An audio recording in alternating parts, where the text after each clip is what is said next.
For the fantastical ghostly tale of the Gray Man, please head on back to Ghostbite number 26, titled The One Ghost You Don't Want to See. Other than that, welcome to St. Philip's Churchyard.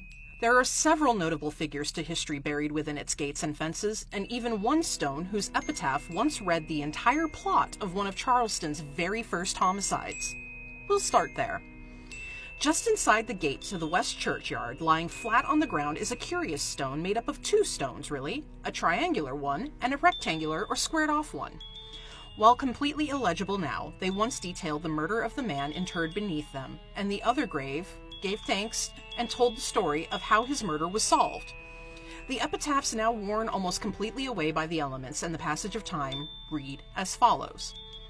To the memory of Nicholas John Whiteman, who was killed by a footpad on the night of the 12th of March, 1788, aged 25 years. Peaceably returning home to his brother's house where he resided, the villain met and made an attempt to rob him, which he resisted and was instantly shot dead on the spot.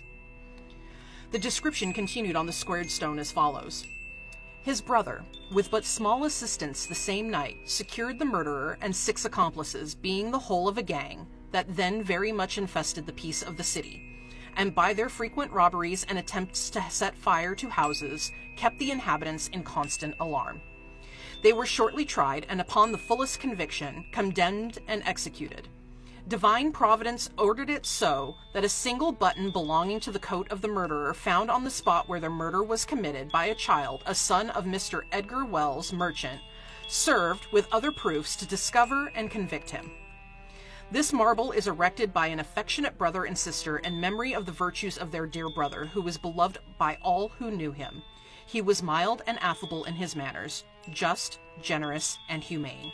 He is loved with sincerest affection. His soul rests at the mercy seat of his Creator. But also exceedingly fascinating in that how often do you get the details of a murder committed in 1788? Just past Whiteman's grave, as you continue going right inside the fence line, you encounter another fascinating figure from history.